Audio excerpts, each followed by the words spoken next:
Today in the Global African, we'll examine the recent Nigerian elections and discuss the upcoming Summit of the Americas and an upcoming conference on reparations. That's today on the Global African. Of course, I'm your host, Bill Fletcher. Thanks for joining us, and don't go anywhere. Every 3 to 4 years, a gathering of heads of states from North America, South America, Central America, and the Caribbean have met to discuss issues such as democracy, trade, and investment. That gathering, known as the Summit of the Americas, is set to take place this year over a 2-day period starting April 10th in Panama City, Panama. Sure to be on the agenda this time around is the U.S. decision to sanction Venezuela, a move that proved to be wildly unpopular among member nations. For the first time, Cuba, a nation that had been kept out of the summit due to pressure from the United States, will be an active participant after member nations threatened to boycott.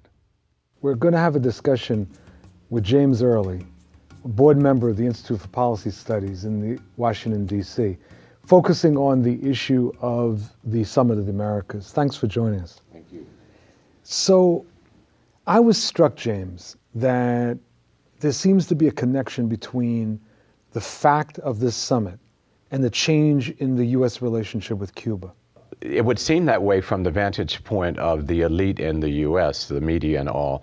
But the reality is Cuba is but a distinct element in an integrated whole. And what I mean by that is Cuba is fully incorporated into Latin American and Caribbean nations through the new Community of Latin American and Caribbean Nations, through the Union of South American Nations, through the Bolivarian alternative countries. It's the U.S. that is being reintegrated into the hemispheric protocol. So Cuba is distinctive in one way, but only in relationship to whether or not Latin America and the Caribbean can fully test out its now new sovereignty. Heretofore, the United States has dominated these events, but really the dynamic now is coming from Latin America. With Cuba coming in or entering, will that change the discussion? Will that change the agenda, literally and figuratively? Yes and no. It will change because Cuba, as a socialist, defiant, self-determined country, is now supported, at least in this context, by even centrist and rightist neoliberal governments. So that changes their relationship to the United States towards their interest in mutual benefit, notwithstanding ideological difference. With regard to those countries themselves, the question is how much can they test out their sovereignty vis-a U.S. Hegemony? The U.S. has made it clear that it's come with a divisionist role in this American summit. What do you mean? Because of its attack on Venezuela. And so what that has produced is a strengthened unity of all of these voices, seeing the United States as the outcast. I mean, you've got about 5 million signatures inside Venezuela. You've got all of these organizations in their trade relations and whatnot standing against this threat by the United States government. You got the non-aligned nation standing against it. The gathering at the UN in support of Venezuela just recently had Russia and the non-alignment movement standing with Latin America and the Caribbean. So the State Department and the Obama administration has made a determination that it is going to be an outcast. And that is only going to impel more the positive dynamic of integration among these countries. So Cuba will play a role, but will not be the principal portal through which people look at this issue. Let me ask you about this Venezuela thing, because I found it odd that on the one hand, in the context of this summit, the U.S. opens up relations with Cuba, historic change. And then a nanosecond later, they're attacking Venezuela, alienating the same people who were just as upset about Cuba having been excluded, who welcomed Cuba and U.S. Developing relations. And then all of a sudden, here goes the United States again whacking the Venezuelans. Yes. It is crazy, confusing, and I would suggest some of the following scenarios might be into play. One, there is a divide between, within the State Department, of the more liberal people and the more hardline people. I think that is still evident around Cuba. Now, why Barack Obama would actually sign it? Is it out of ignorance? Is he a very conscious element in play? Is a little unclear. Perhaps he signed it because Venezuela, being the largest oil reserve, supporting PetroCaribe, the crisis that the fall in oil has put in the Venezuelan economy, maybe this is seen as an opportunity to be the nail in the coffin for regime change. And that is what they would, because they're also courting Brazil at the same time. Dilma Rousseff, the Social Democratic president of Brazil, will be coming to the U.S. soon, ostensibly in a rapprochement after the debacle around spying on her. Right. But Brazil is a real pragmatic centerpiece of Latin America, although you have ideologically Venezuela, Bolivia, and Cuba, and Nicaragua, and Ecuador driving the transformation process. Brazil is really the big economy. So it's a little unclear. But the bottom line is, yes, the United States is alienated once again after just having turned the leaf on Cuba. But it raises the question of military might of the U.S. The U.S. has 12 air and naval bases in Panama. It is militarized in the heart of Latin America through Colombia. It has troops in Paraguay, in Peru, in Honduras.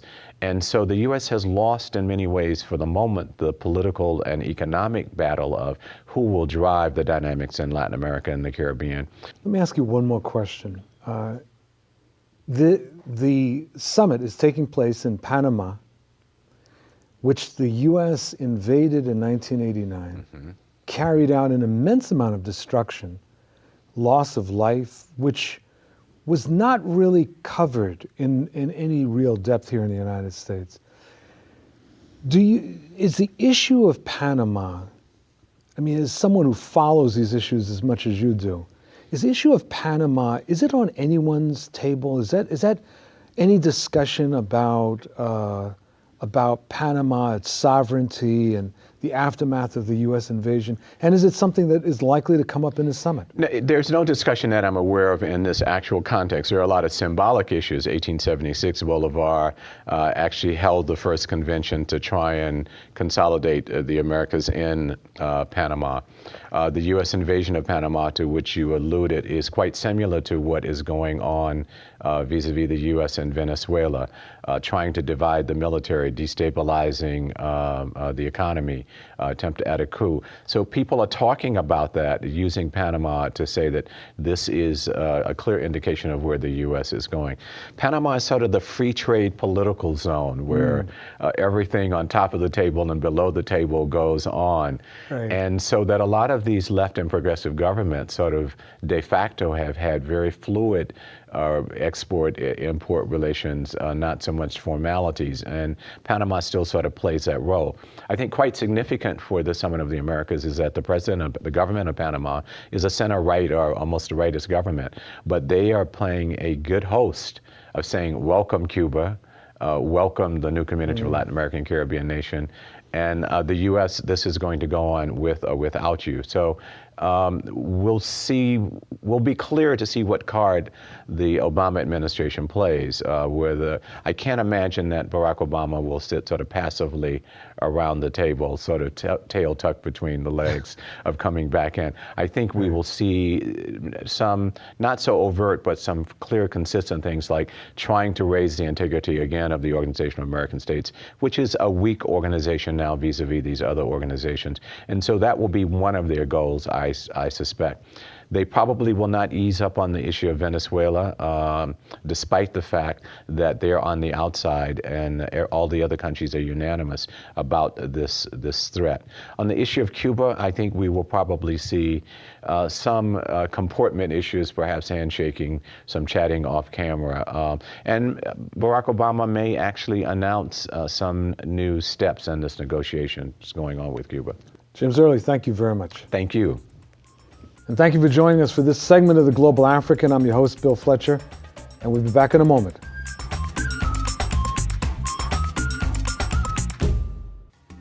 Muhammadu Buhari will be the next president of Nigeria, having defeated incumbent Goodluck Jonathan by 2.5 million votes in the general election at the end of March.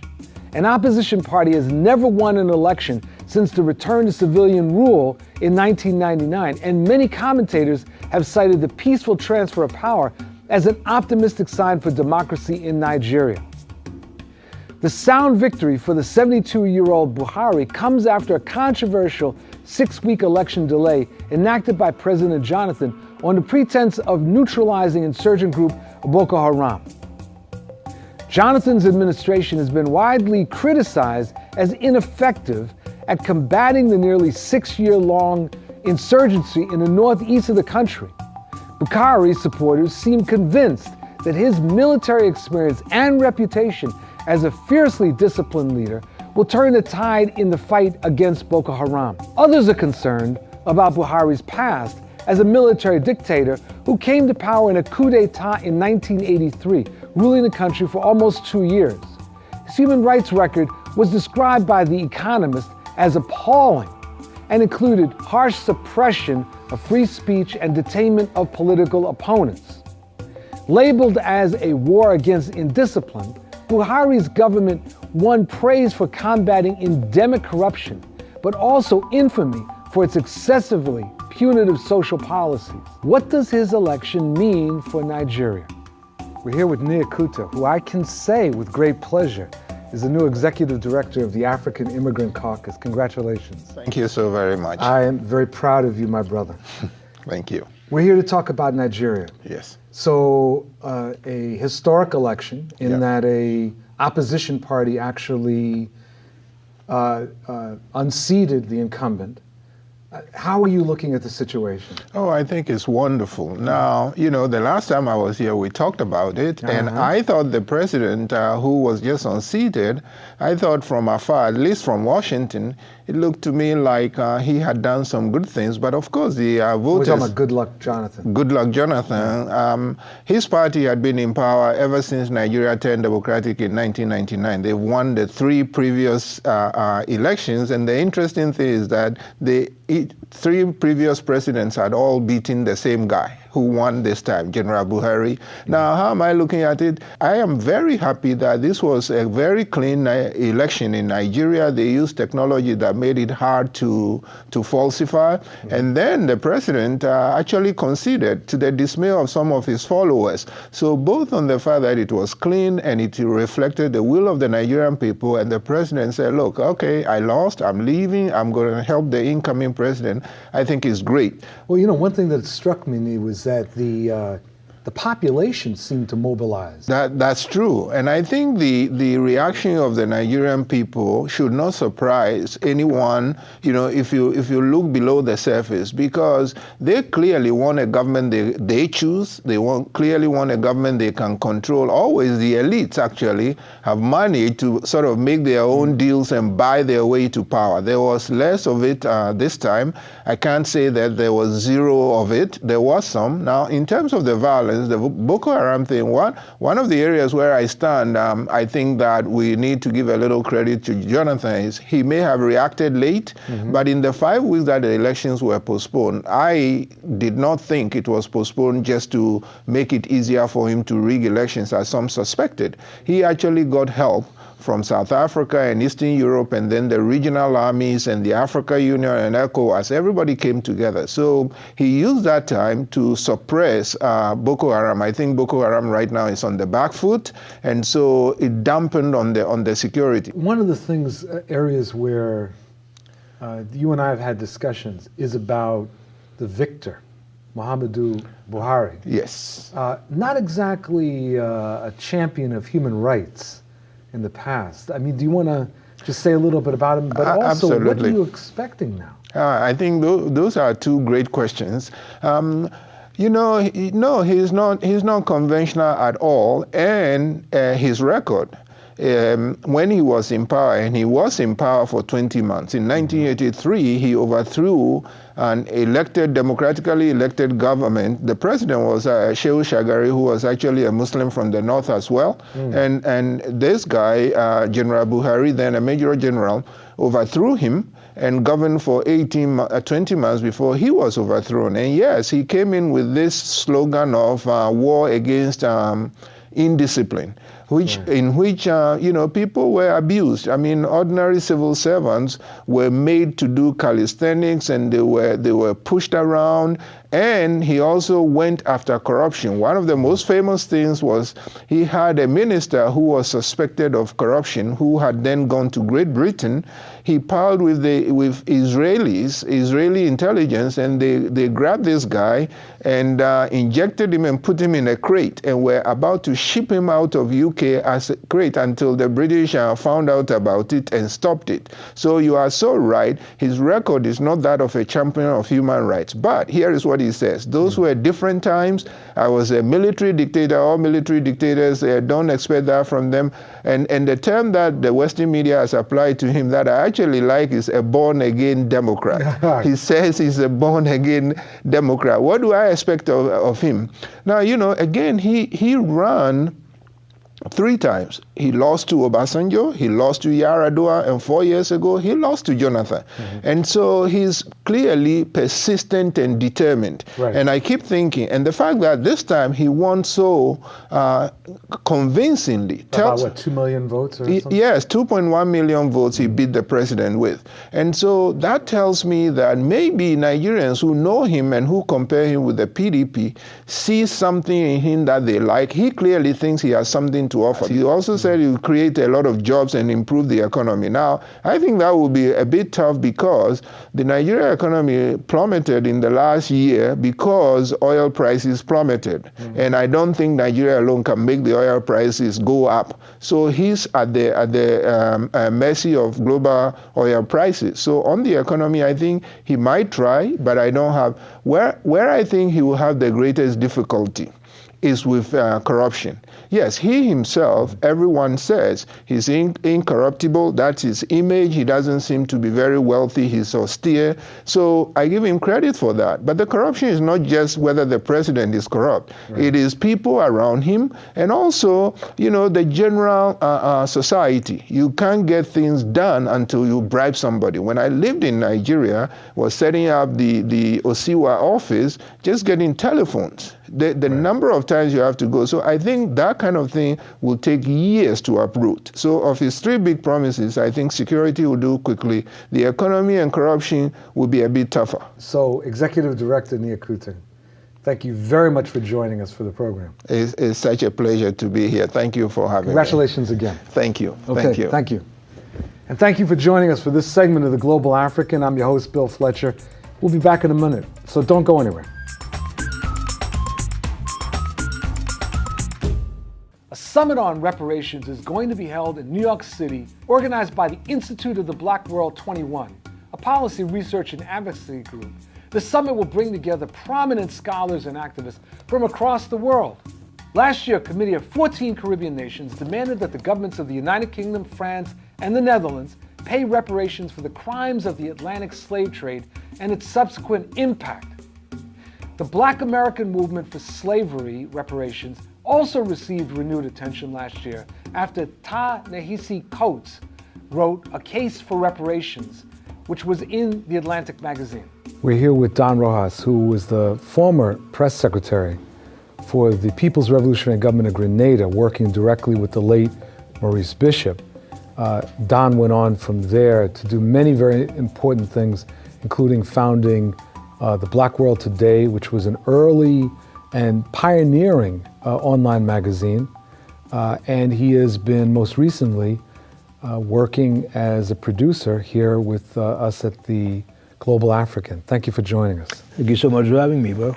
Always good to talk to you. It is. And but we're here to talk about the reparations conference. Right. So you have been instrumental in putting together what sounds like it's going to be a magnificent conference. And I'd like you to just give us some background. Why this conference? Right. When it's going to happen and where? Right. Well, this is an initiative of the Institute of the Black World, 21st Century, of which I am a member of the board. This is headed by Dr. Ron Daniels, veteran civil rights, human rights activist in the United States. The Caribbean community, CARICOM, this is a group of 15 sovereign independent nations in the Caribbean region.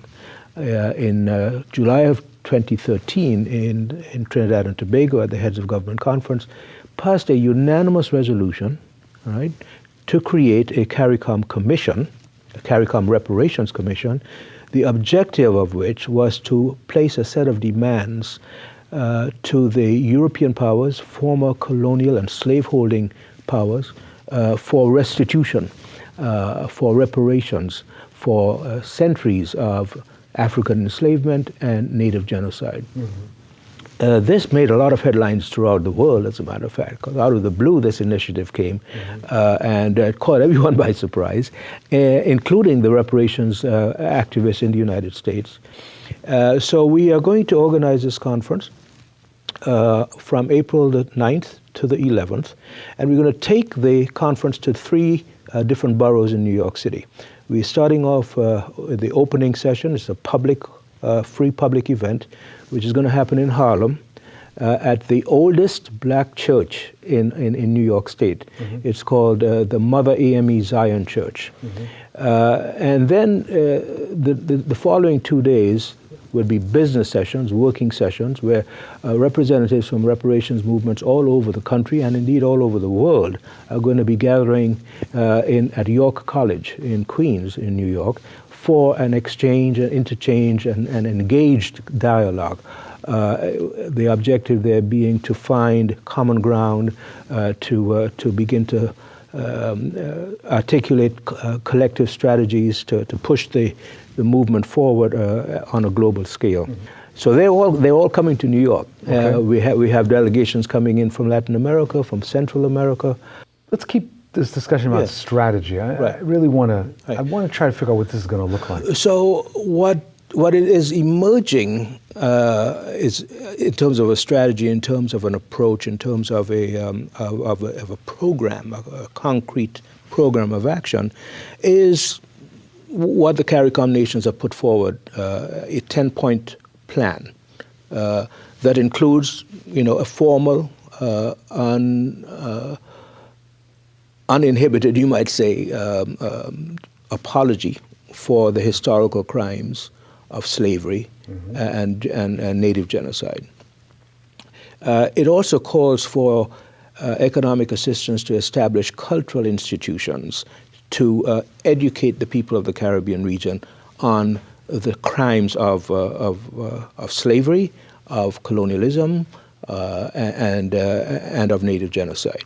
It calls also for assistance in terms of public health, because the Caribbean region can trace its public health challenges all the way back to the days of slavery, when the slaves themselves were fed a diet, right, that was negative for their long-term health, and those health patterns have been passed on from generation to generation. So, for example, in the case of Barbados, which is just one country in the Caribbean region, it has the highest level of diabetes in the entire developing world. Diabetes that can be traced right back to the diet that was fed to the. It's very clear, and very clear agenda. But us in the United States. There are sort of milestones along the way in terms of the African American reparations movement. The publication of The Debt by Randall Robinson, right? The Durban Conference, the UN Conference Against Racism in Durban, South Africa in 2000, 2001. A huge African American delegation went to that conference and was very active in there. Met a lot of their colleagues from the Caribbean who were also there. Coming out of that conference, the UN declared slavery, chattel slavery, and the Atlantic slave trade as crimes against humanity, right? So there was a lot of momentum in the early part of this century, and then things petered out in the first decade. They're now starting to be revived, inspired in great part by what the CARICOM nations have done. Look forward to getting a full report when the conference is successfully concluded. Thank you very much, Don. Thank you so much for having me. And good luck. Appreciate it. Thank you. And thanks for joining us for this episode of The Global African. I'm your host, Bill Fletcher, and we'll see you next time.